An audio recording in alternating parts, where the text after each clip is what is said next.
Hi, everyone. I'm Danielle D'Souza Gill, and I'm so delighted to be hosting the show today. I've been on here hosting a couple times before, so if you don't know me, I am Dinesh's daughter. I'm also the author of The Choice, The Abortion Divide in America, as well as Why God, an Intelligent Discussion on the Relevance of Faith. You can find me on social media. I'm on True Social, X, Rumble, Facebook, Instagram, all the places, so make sure to find me on there. I'm Danielle D'Souza Gill, and today we have a lot to get to. We're going to be talking about Biden's address after being in hiding and announcing he is not running for re-election. We're going to talk a little bit about that. We're also going to talk about the Secret Service breaches in security, and we will talk about the RNC a little bit and the recent assassination attempt on President Trump. So stay with us. This is the Dinesh D'Souza podcast.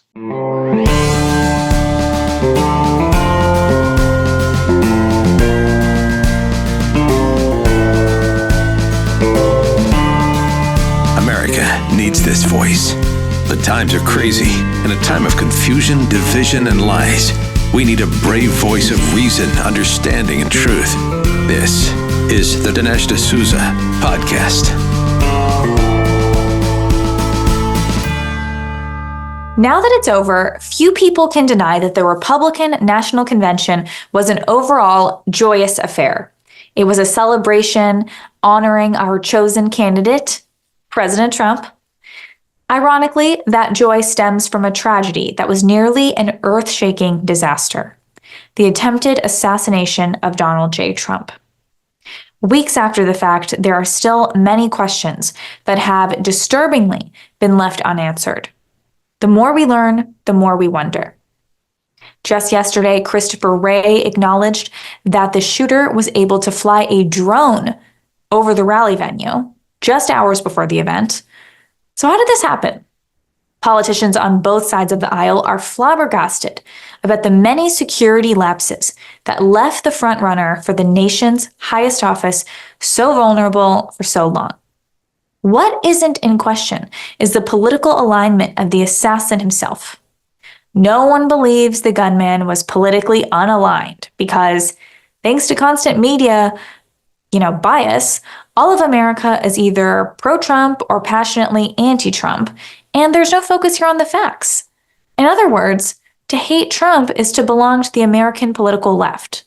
Its one unchanging creed these past 10 years insists that Trump is so evil and his followers are ignorant, racist scum.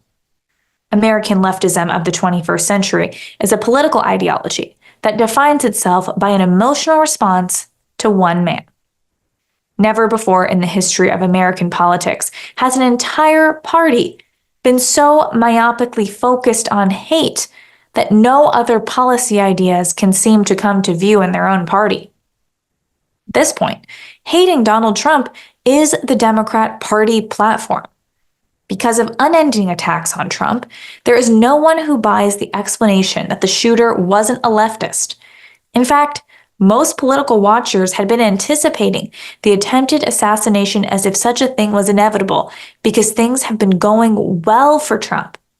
In the weeks leading up to the attempt, Trump had been handed several victories in court, thank goodness, from the Supreme Court's decisions on official proceedings to the decision on presidential immunity. Most notably, on July 1st, the Supreme Court ruled that a president is entitled to a presumption of immunity, quote, for his remaining official acts, but has no immunity for unofficial acts. Justice Roberts clarified the ruling by adding that the courts, quote, may not deem an action unofficial merely because it allegedly violates a generally applicable law. In order to ensure the constitutional separation of powers, the president cannot be subjected to, quote, judicial examination or prosecution on what Roberts termed mere allegation. Furthermore, prosecutors are not permitted to, quote, admit testimony or private records of the president or his advisors probing the official act itself, Roberts wrote. As a consequence, prosecutors' ability to conduct successful lawfare has been dealt a serious setback. Many people saw this failure of lawfare as a prelude to the next move, a violent attack. That it would occur was considered a fait accompli by some. Whether or not Trump would survive was another question. Why would Trump's own followers anticipate such a dreadful event? Because the most predictable thing about leftism these days is that leftists are fanatical zealots who will do anything to keep Trump from obtaining the Oval Office again. Whether that's going after him through lawfare, trying to bankrupt him, trying to steal an election, or even here trying to kill him. For example, CBS Detroit reported Tuesday on 3 separate cases of political violence against MAGA Republicans. One of the most tragic is that being the suicide of a 22-year-old man who ran over an 80-year-old Trump supporter. This elderly Trump supporter has died. The political rhetoric on the left has created a climate of panic and fear. Consequently, committed young leftists who believe that Trump is evil incarnate are taking drastic measures to destroy their political adversary by any means necessary. We see this narrative in the seemingly endless torrent of legal cases against the once and hopefully future president, Donald Trump. Civil cases, federal cases, cases alleging petty crimes, cases alleging high crimes. The reasons for prosecuting these so-called crimes have been so flimsy that even leftists themselves have admitted that damage is being done to the integrity of our legal system. They all involve activity that was widely recognized as legal, but brought to courts by activist prosecutors, and if tried by activist judges. When these challenges failed to have the desired effect, people naturally assumed more drastic contingencies would follow. So while the attempted assassination came as a shock, it in no way was completely unexpected. In fact, it all fits neatly with the leftist modus operandi since 2015. Lest we forget, violence against Republicans is nothing new. We all remember the attempted assassination of the Republican softball team by a DC shooter. On June 14, 2017, a gunman, politically motivated by hatred of Republicans and Trump in particular, walked onto a baseball field in Alexandria, Virginia, and opened fire on politicians, wounding House GOP whip Steve Scalise and 4 others. Reviling Republicans reached a fever pitch after January 6th, when protesters were slandered by the media as violent insurrectionists. This characterization has led to a nationwide roundup of political dissidents that continues to this day, all in order to try to malign Trump for questioning the outcome of the 2020 election.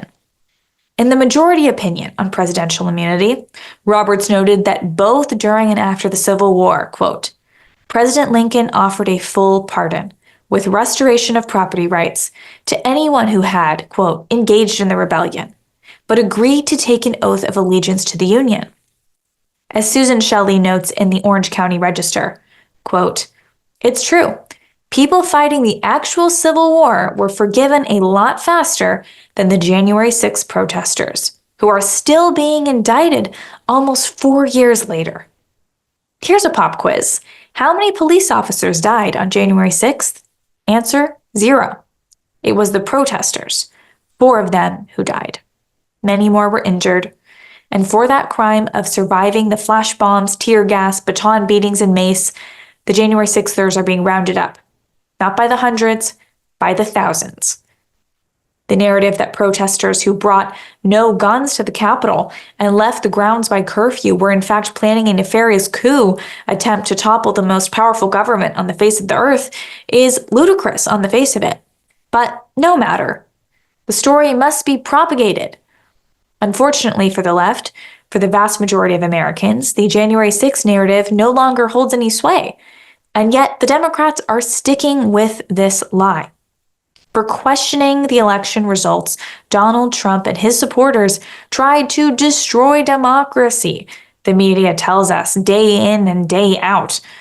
Never mind that in a well-functioning democracy, candidates are allowed to question election results. Whether they want to admit it or not, it is these endless attacks on Trump, the hyperbole, the failing lawfare, the crumbling January 6th narrative. This is all causing this political violence. So with this in mind, I'd like to share a few words with the left.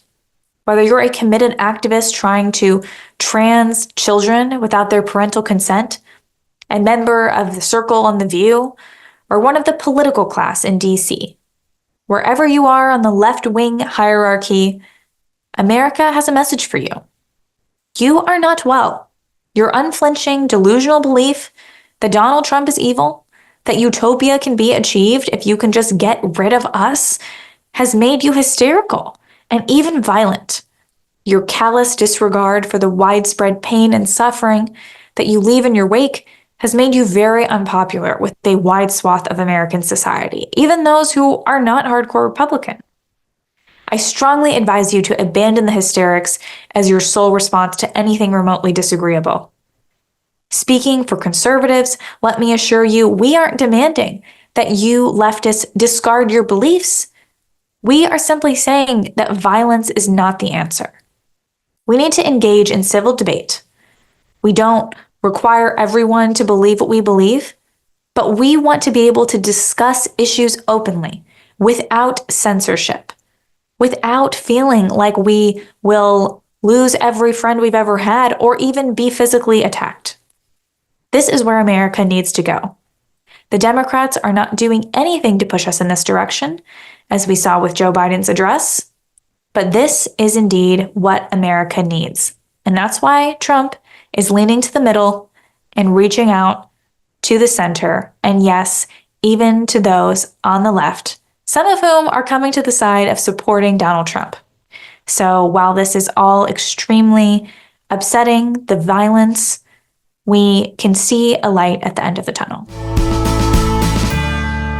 You might have heard Mike Lindell and MyPillow no longer have the support of their box stores or shopping channels the way they used to. They've been part of this terrible cancel culture, and so they want to pass the savings directly on to you by having a $25 extravaganza. Now, when Mike started MyPillow, it was just a one-product company, just pillows. But with the help of his dedicated employees, Mike now has hundreds of products, some of which you may not even know about. So to get the word out, I want to invite my viewers and listeners to check out their $25 extravaganza. 2-pack multi-use MyPillows, $25. MyPillow sandals, $25.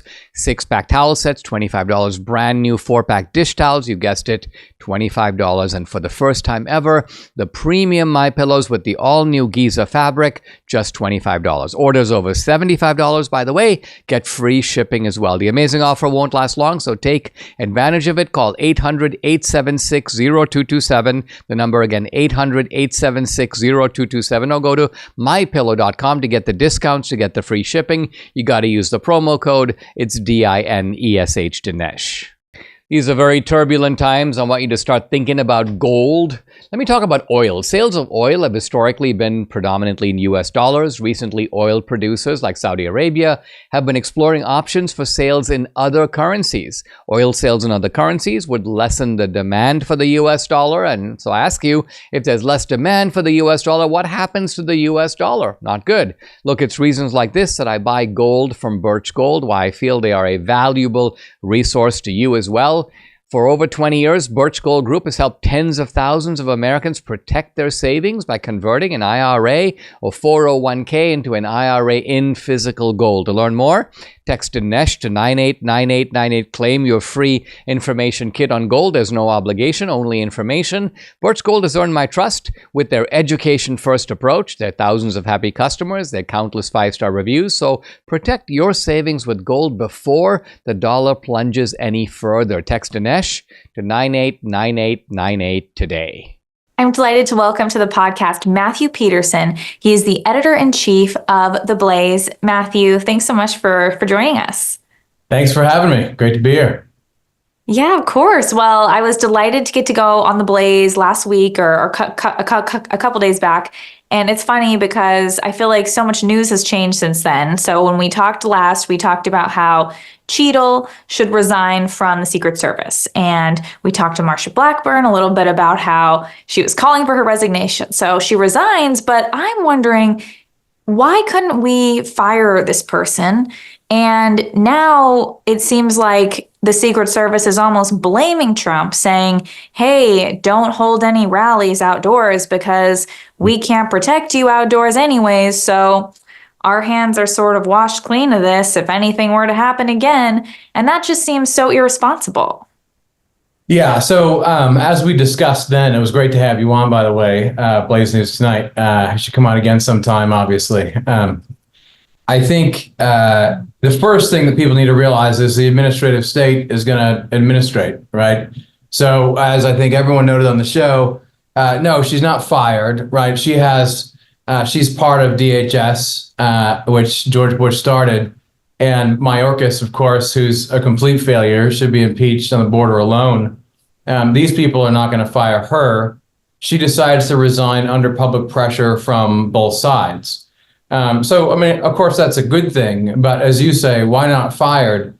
And then the reaction to say in the United States of America that Trump should not have outdoor rallies because the Secret Service is incapable of protecting him. I mean, that's the assumption, right? That's the implication, anyway, of what they're saying. So what does this tell you? Well, it tells you that, first and foremost, you have an unaccountable, incompetent administrative body that does what it wants. Sometimes, as we said the other day, under public pressure, people will resign, but where's the accountability, right? I mean, she's going to go have a pension, presumably, and find another job. And, you know, we're at the place where who's going to hold them accountable? Congress is their creature. Congress really does, both parties does what it wants. The Republicans are going to build the FBI, right? A nice new shiny headquarters, billions of dollars.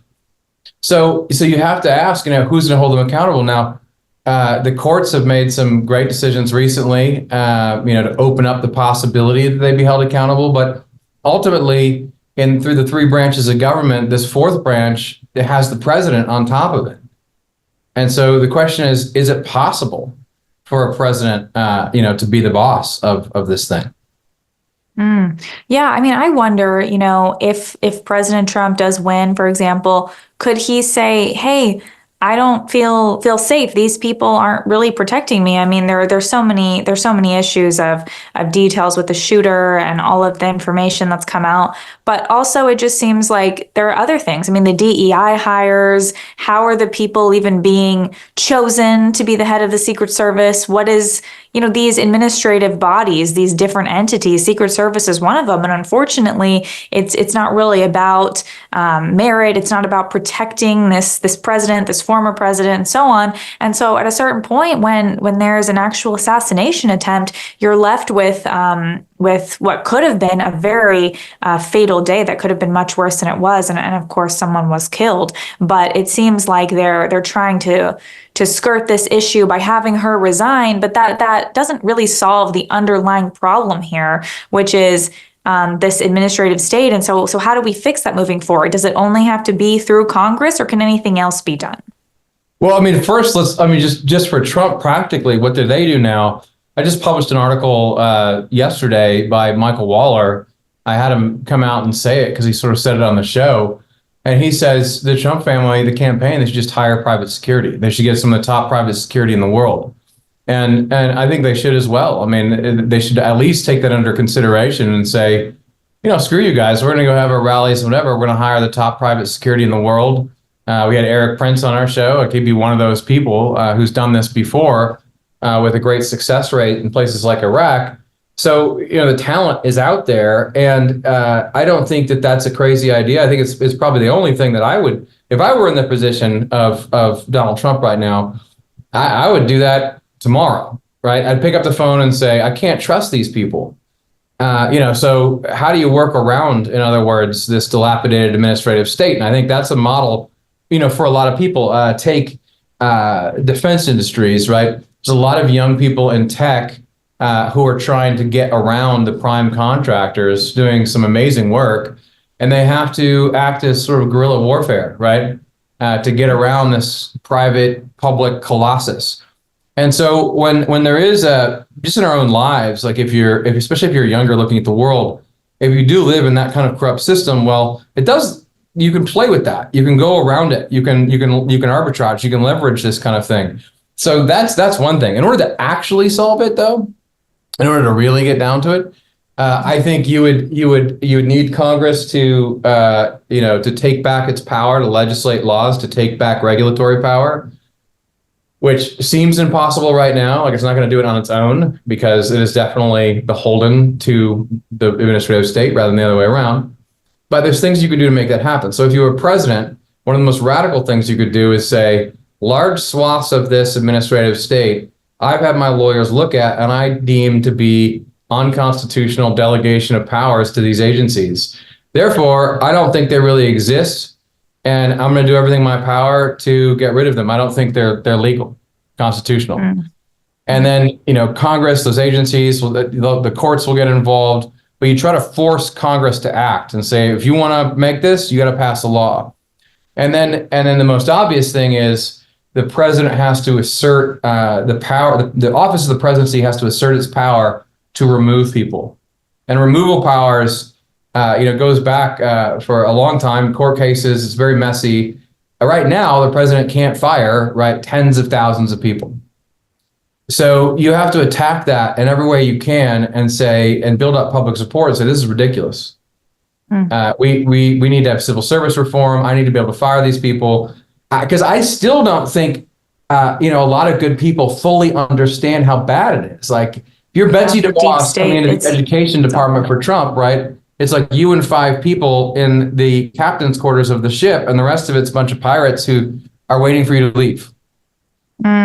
My gosh, I know. I wish there was a way that we could just clean house. And I think that's going to have to be one of Trump's biggest goals once he's in office, because there's a lot of just cesspool there. But one of the issues I think with the private security is, what if, let's say, post-Trump, there's a JD Vance or a DeSantis or someone else who's running for president, and they don't have billionaire dollars to be having private securities and all this. I mean, really only Trump can do something like that. And so we just have to fix the system.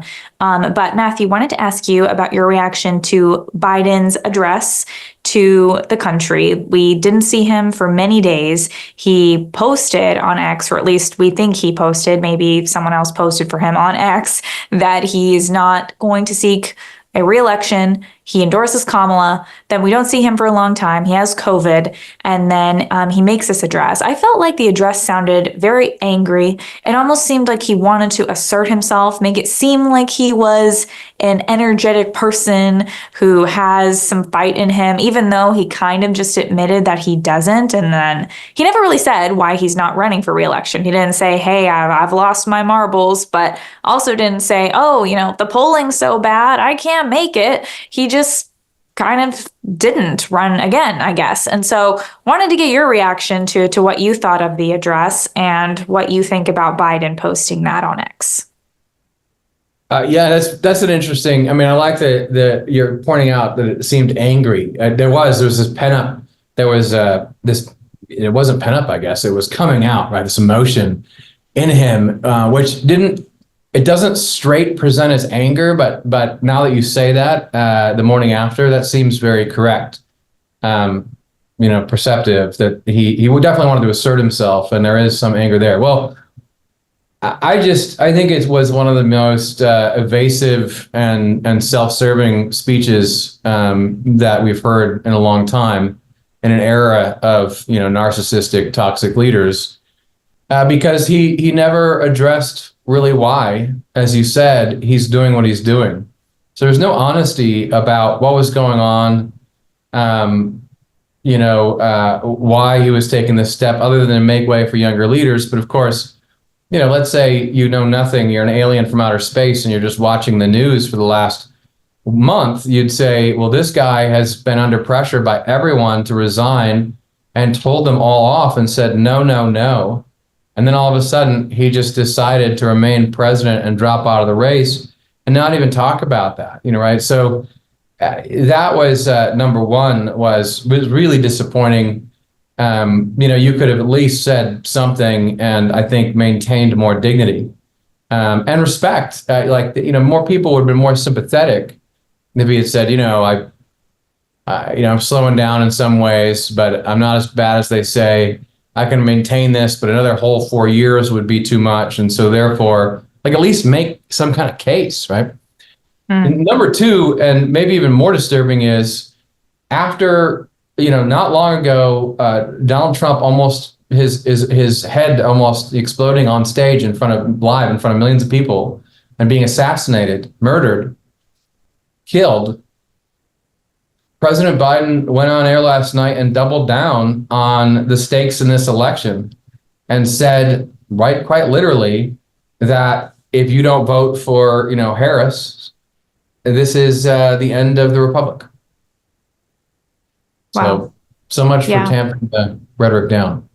So much for that. Yeah. I mean, I heard that, I don't know if this is true, but I heard that the Biden-Harris side, they believe that them doing this, Biden not running again, endorsing Harris, that's bigger than the assassination news. And they think that this kind of eclipses the news trajectory that was going on, which was basically the assassination. And then we had a successful RNC, and pretty much, I guess, the results seemed a bit obvious. It seemed like, Trump is clearly ahead of Biden and Biden's not doing great. And so I guess they're trying to reverse course there. But in many ways, Kamala has kind of the worst situation because she does have Biden's record. I guess she'll try to run away from that. But it seems like she's saying, hey, people, we did all this great stuff while I was vice president. But then another thing, she's probably going to say, oh, no, that was Biden's fault or something. So it's almost like she's a bit stuck there because I don't think the Biden presidency has been good for independents, average Americans at all. I don't think that's just a Republican viewpoint. It's clearly, I mean, our borders are not safe. The economy's not good. And so she's kind of stuck with that. But then at the same time, she wants to be like the new face and kind of create herself into something different that can maybe garner some support in the next couple months. Of course, they're going to run on the whole Black Asian woman firsts thing. But I don't really know what else there is other than being pro-abortion. I mean, what do you think is going to be the main strategy here moving forward for the Democrats? I think, sadly, you're right. I imagine she'll pick a couple positive things that we just haven't thought of yet. But it's very hard to see because she's straddled both sides of the issue on so many things, right? So she's someone who prided herself on locking a lot of people up and being tough on crime in California in a different era, and also was down to fund the bail of people burning down cities during 2020.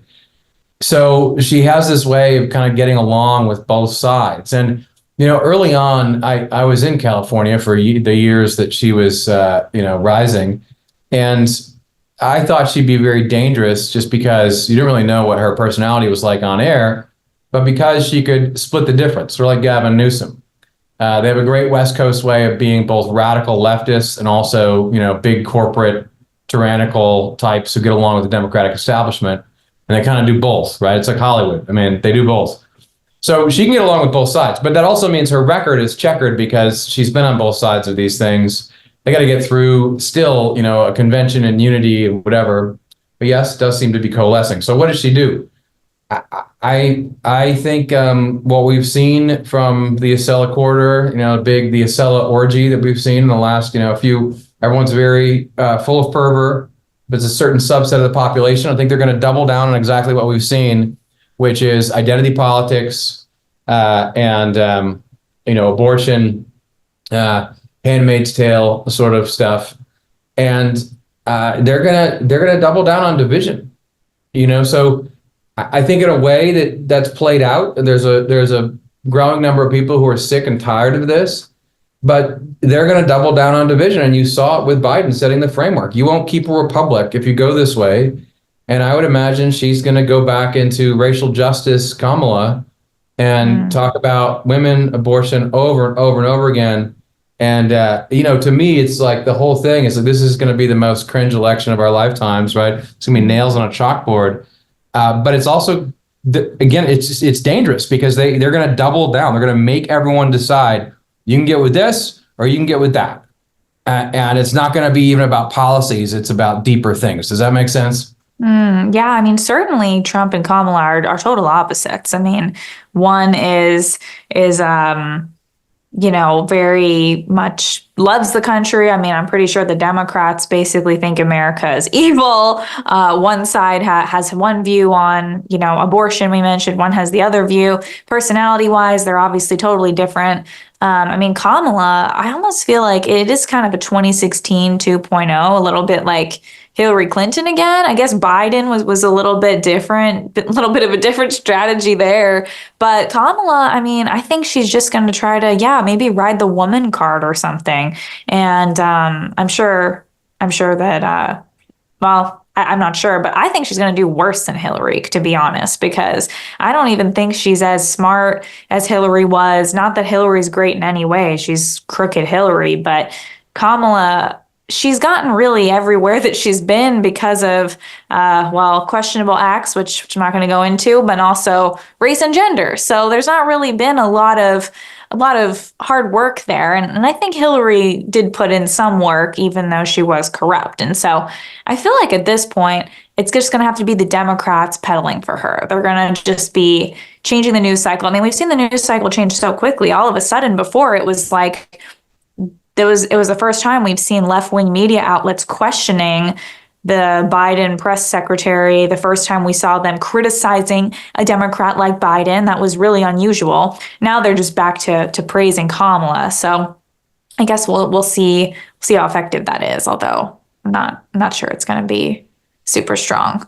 Well, what are you, the take right now is, right, if you watch CNN, is J.D. Vance is a flop. He scares women, and Kamala brings them all together. I guess my question about that is, well, who are these? Was Trump going to get a bunch of single moms or suburban upper middle class women? I mean, we know that he's not going to get a lot of those votes. At the same time, I'm interested in what you say about the difference between Hillary, because I feel as if Kamala Harris, from what I've seen, when she's really in front of the camera talking, some women, like her and everyone loves her now because they just wanted to get out from under Biden. But there's a large subset of women that aren't just conservative, that are really turned off by her. Mm-hmm. Like, she bothers them. As for some of the reasons you mentioned, and some of it's in the way she carries herself. It's almost like she's using the fact that she's a woman as like a skin suit. You know what I mean? I mean, it seems, it comes off weird. There's always something off to it. It's hard to put into words. Whereas with Hillary, where she's coming from, here's my picture, little girl power, and she's Kamala has the constant nagging tone too. It's almost like she's always condescending, like she's talking down to you, and she's very, I don't know. She says the same phrases, like the unburdened by what has been. I'm unburdened by what has been. We're unburdened by what has been. It's like, how many times can you say you're unburdened while sounding burdened? Like, she sounds burdened. It's just, I don't know. I don't know how it's going to work against Donald Trump. The Venn diagrams. And those two. Yeah, definitely. Very strange. Oh my gosh. Well, Matthew, thanks so much for joining us today, and really appreciate it. And good luck with everything at the Blaze. I'm looking forward to talking soon. Great. Thank you. Yeah, we'll see what happens. We'll see if the, Mama Lamentum keeps up or not, or if we're right. I think we both suspect it may die down, but we'll hope. We'll see. Thank you. Are you feeling overwhelmed by the increasing cost of health insurance? Have you had enough of not having control over your healthcare dollars? Introducing ShareRight. Share, R-I-G-H-T. Healthcare done the right way. At ShareRight, you're not just a number, you're part of a caring community. Forget about paying excessive premiums. With ShareRight, you stand to save 30 to 50% compared to health insurance. So think about what you could do with all those savings. But it's more than just savings. ShareRight ensures you have access to the care you deserve precisely when you need it, from routine checkups to unexpected emergencies. With ShareRight, your healthcare is their priority. So empower yourself today by taking control of your healthcare costs. Visit joinshareright.org/Dinesh to learn more. See how much you can save. Joinshareright.org/Dinesh. That's where you go. Again, it's joinshareright.org/Dinesh for healthcare done the right way. Hey guys, in a crazy year with a big election coming up, I'd like to invite you to join my Locals channel and become an annual subscriber. You'll be glad you did. I post a lot of exclusive content there, including content that's censored on other social media platforms. On Locals, you get Dinesh Unchained, Dinesh Uncensored. You can also comment on my posts and interact with me directly. And I do a live weekly Q&A every Tuesday, 8 p.m. Eastern. No topic is off limits.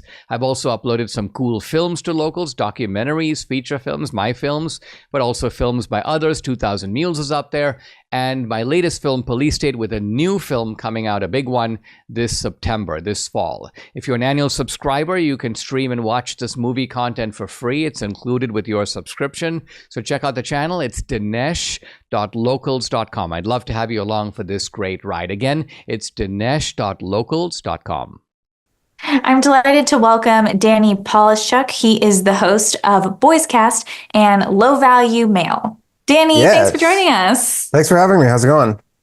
Doing well. Tell me what your shows are about, because those are really unique titles there. I was like saying them and I was like, this is not a typical like political title show. Sure. So the Boys Cast, I host it every week with comedian Ryan Long, who I'm sure some of your viewers know who he is. And it's mostly just like partially current events, and we just go over like funny articles. It's more of a comedy podcast. And then Low Value Mail with it's MAIL. It's like a call-in show. I do it every Monday night, 9 p.m. And it's a call-in show. It's kind of like Coast to Coast, like Coast to Coast maybe used to be, if you remember Coast to Coast. I have like different guests on, and we talk about some kind of weird stuff sometimes. Sometimes we cover current events, but it's just mostly a call-in show. Oh, so somebody calls in and says, hey, Danny, this is my thoughts on this. You know, what do you think about this? And then you respond? Yeah, kind of like that. Or we'll have like a guest on. Like we've had all sorts of, we had, I'm trying to think. We've had a lot of guests. We had Mark Dice on. I had Nick Bryant, who released Epstein's Black Book in 2015. And just all different guests. And then, and the thing is most podcasts is you're watching them, but you can't participate. Obviously, you're kind of a fly on the wall generally, which is why when like people who listen to I'm sure you've had these people who like listen to your show, they're like, I feel like I know you, and it's because they listen to you talk for like an hour or two a week. You're like, but anyways, Low Value Mail is a podcast or show. It's a call-in show, but it's like, you can literally just call in and be part of the show.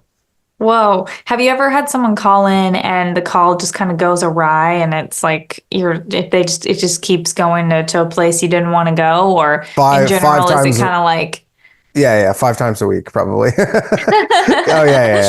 one thing I wonder with call-in shows, because I don't know, some shows, I guess they have screeners and they like try to make sure, but once they're on the air, I always wonder, I'm like, what if you just say something else from what you were supposed to say? So a normal call-in show, there's a delay, right? Like they have screeners, and like if you're on like radio, terrestrial radio, there's all these rules you have to abide by.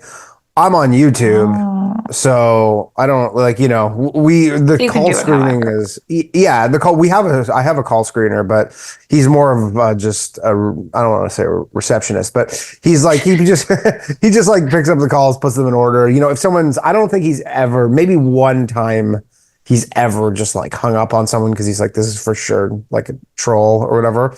But other than that, like if you call in and you call in time, you get on. Okay, cool. I just had to note that before diving into the news. But so Danny, wanted to get your thoughts on why Biden has not, why he didn't reveal himself for so many days. Because I feel like that's going to be some comedy gold right there. I feel like Biden, going into hiding. We always had Biden in his basement, but then it's like there's this post on X that he's not running, but then we don't see him for so long. So is that because he had COVID, or is that because he just kind of wanted to give Kamala the spotlight? Is it because he didn't really even want to say he wasn't running? Because it seemed like before that he was like, I'm running. And he really kept reinforcing that in all his interviews.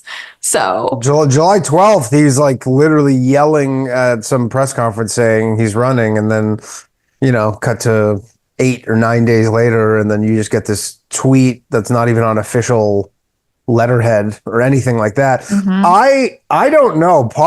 Brett Weinstein, I don't know if you know who Brett Weinstein is, but he put out a little 10-minute video, which this is fairly conspiratorial, but he essentially was saying this was like a planned thing, almost, he called it a psyop essentially, but a planned thing to discredit all the people who would then start becoming conspiratorial about this. And he referenced, I can't remember what, he referenced something else that had happened under a different, I can't remember which president, but I think it was under, no, it wasn't Nixon. I can't remember, but he basically was saying they're doing this is an intentional thing, because then the rumor mills start going crazy and everybody starts being like, is he, everybody was saying, is he dead? Did he have a stroke? All this stuff. And then he just comes out and I don't want to say he was fine last night, but he got through his, his address, and then now the right can point, or the left can point to all these people and be like, oh, you're all just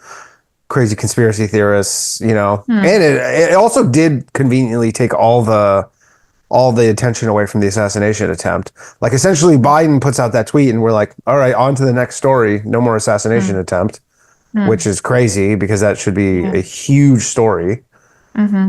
Yeah, I mean, I don't feel like people are going to be able to move on, because the assassination attempt was so crazy. And the fact that literally, like, Trump barely, just within a couple like millimeters wasn't killed from the assassination attempt, that's crazy. Honestly, I mean, Biden and Harris were always a team, I guess. So just because it's Harris now instead of Biden, it's kind of like, well, she was part of his administration already. I don't want to say she was running the ship, because I don't really think she necessarily was. That was Barack Obama. Yeah, Barack Obama. I think Nancy Pelosi has a lot of influence too over this like DNC overlord situation, where basically all these smaller Democrats are like, I want to do this socialism. And then she's like, this is how we do things. We do things according to party bosses. I'm the boss, and you pretty much do what I say.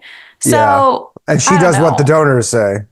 Yeah, it does what the donors say. And Harris, I think she's just kind of there. I honestly think a lot of them wonder how she even got there, why she's even there.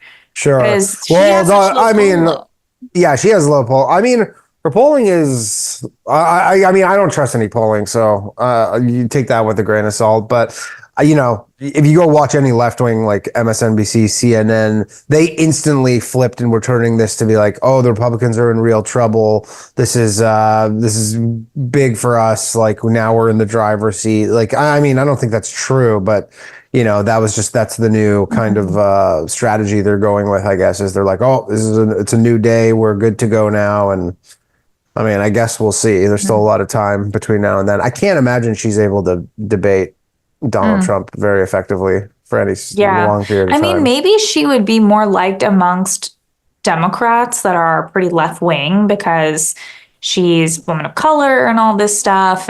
But how do you think she would do with independents? How do you think she would do with other people? I mean, I don't know if she's super likable. I don't know if she's done much. Yeah, I mean, I feel like the strategy a bit has been just make voters so apathetic that they just don't vote, and then hope that works out. I don't know. I don't think, like, the independents, I don't know. I mean, anecdotally, I'm seeing a lot of people who, you see like professional athletes now who 4 or 5 years ago, if they were overtly supporting Trump, it would have been like the end of their career. And now it's just nothing. Like, you see some people bickering about it on the internet, but otherwise there's no effect on it. So hard to say. I mean, betting markets have Trump still winning pretty handily the Electoral College, although I believe she might get more of a popular vote, just the way the demographics in the country are with certain states. So,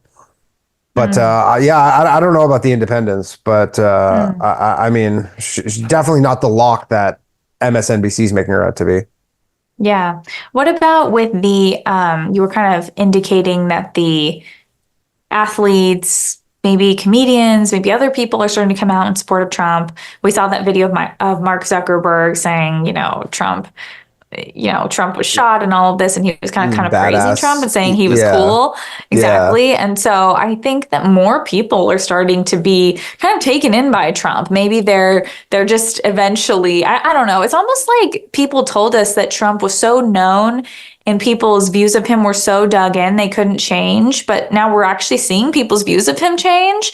So it's kind of the opposite of what we were told. And so I don't know. It just seems like it's maybe less crazy to support Trump, at least when it comes to left-wing people kind of freaking out about it or something. Well, they're trying to humanize him a bit too. I don't know if you saw, he played golf with Bryson DeChambeau, who won the U.S. Open this year, and there's everybody's like he's bad at golf, and then you're like, here's just obviously edited, but here's them playing golf for 4 hours kind of thing, and then you just watch it and you're like, oh, he seems more normal than you maybe people would have thought before. But I mean, look, there's the diehard no Trumpers who under no scenario they would have voted for Biden. They would have voted for Biden on the, in a coma. They don't care. Those people are far gone. Yeah, they're just not, there's no scenario where they're going to vote for Trump. But then you have some people who are like, yeah, could maybe see myself. I mean, there were a lot of people who voted for Trump the first time and then Biden the second, and then Biden in 2020. So those people are not like they would never vote for Trump. So maybe they come back. I don't know. I mean, it'll be close. I don't think he's going to win I mean, who knows what happens between now and November, but it doesn't feel like it's going to be some landslide. Interesting. It seems like the meltdown that CNN had, that these other news outlets had after the debate, and even after the RNC, they were kind of worried. I think they were seeing that, wow, there's a lot of energy for Trump. There's a lot of energy for the Republicans. And I mean, the Democrats, I just don't know where the excitement is. So I think they're trying to start the excitement again with Kamala. I just don't really know if it's catching fire. I mean, that's just what they do. They're going to just say she's the best. I mean, they are saying that she's amazing. And they were, saying that Biden was not looking good. So very much Biden's address last night, he's like, this is to save democracy. I mean, I kind of made a joke about it where I'm like, you save democracy again. Because you guys said we needed to do it the last 2 times. And, Trump won one of those times. So, assuming that Trump was going to be the end of democracy, it's like he should have been the first time. And of course, for the Democrats, they're all about democracy, but then they take off the person off the ballot who was the one who democratically is their nominee, Joe Biden, and then put in Kamala Harris, who didn't actually get any delegate support. 0. And I mean, I guess the way the party runs is, they can do that. I guess they obviously can do that, but Biden didn't want to step down. He was forced out, obviously. He didn't he pretended last night that he's just I came to this realization after thinking about it. You're like, no, they were like, you're out and, we can do this. There was a rumor that Nancy Pelosi essentially said, we can do this the easy way or the hard way. And, I guess I don't know which one he chose because it's hard to know what's going on behind the scenes, but he didn't want to leave. That's for sure. Yeah. It's scary though that he is the president right now, and yet he's controlled by all these other people, and he can literally be forced out.